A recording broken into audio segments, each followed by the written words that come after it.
Hey everyone, many of us have been wondering what's happened to Ezra after the Star Wars Rebel finale. Well, here's my theory on the disappearance of the Jedi Padawan, Ezra Bridger.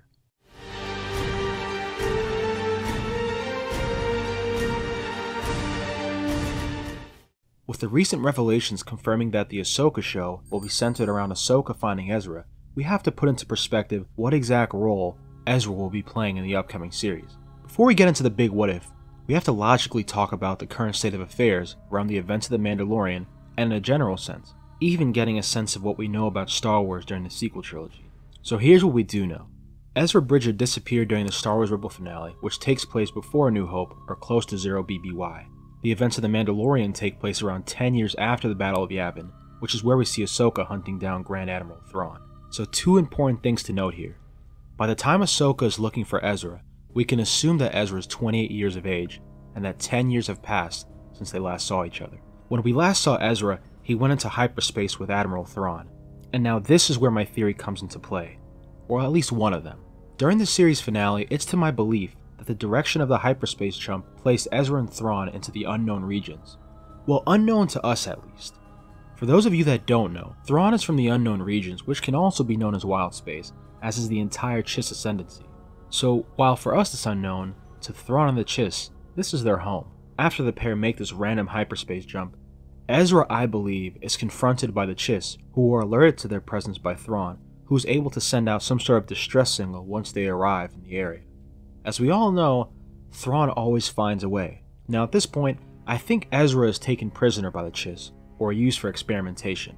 And I think Ezra will be used for experimentation for a few specific reasons. As noted in the Thrawn novel Ascendancy, the Chiss navigate space by utilizing the Ozia Shembu, which were Force-sensitive Chiss girls who navigated the unknown regions using their Force-sensitive powers. As the novel explains, wild space in the unknown regions don't have conventional hyperspace lanes, so they have to use the Force-sensitive girls to find stable routes in these areas.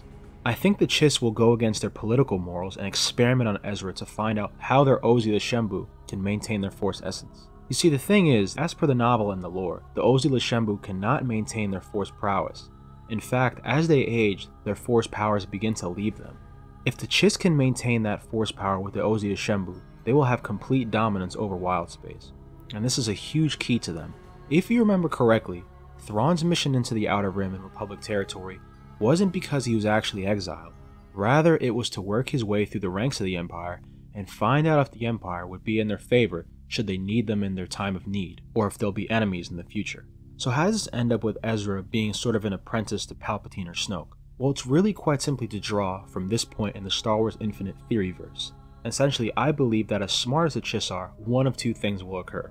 Ezra either uses the Force to shield himself and cope with the pain of experimentation by the Chiss, or the Chiss are not able to learn the ways of prolonging the Force through their experiments with Ezra Bridger. Now at the same time, I think Thrawn is also watching from afar the chaos that's unfolding in the Empire's space with the success of the rebellion. I think Thrawn doesn't return to the Empire because his tactical prowess can sense its imminent fall, and I think after the fall of the Empire and the first death of Palpatine, either Palpatine's final order comes into contact with the Chiss or vice versa. I believe it's at this point that Thrawn is either confronted by Palpatine or confronts Palpatine first, and asks to find favor with the Chiss one more time. In my theory, Palpatine accepts, but only under two conditions: that Thrawn serves again in the final order, and the Chiss relinquish custody of Ezra to him. Though the Chiss conducting the experiments will object to this initially, I think Palpatine threatens, or at least implies, the overwhelming strength of the final order. Thrawn, knowing Palpatine through his previous experiences, avoids this and complies, not only buying his people time, but also gaining themselves a possible way out of future conflict with the final order. Now, even though we all have a soft spot for Ezra, I don't think he's strong enough to resist the Emperor, in addition to the torture that he endured under the Chiss. Now honestly, at this point, I'm not really sure what Palpatine does with Ezra. Does Palpatine dispose of Ezra as Ezra continues to resist successfully? Or does Ezra give in and become some sort of kind of inquisitor? I think he may actually use him to either aid in the advancement of cloning for his new body, or perhaps in the role of some sort of inquisitorius for the Sith, similar to the relationship of Palpatine and Maul. So guys, what did you think of this Star Wars theory about Ezra Bridger? Do you think Ezra will serve under Palpatine, or even Snoke? Let me know your thoughts and theories below. Thank you for watching as always. Don't forget to share, like, and subscribe. And remember, the Force is with you, always.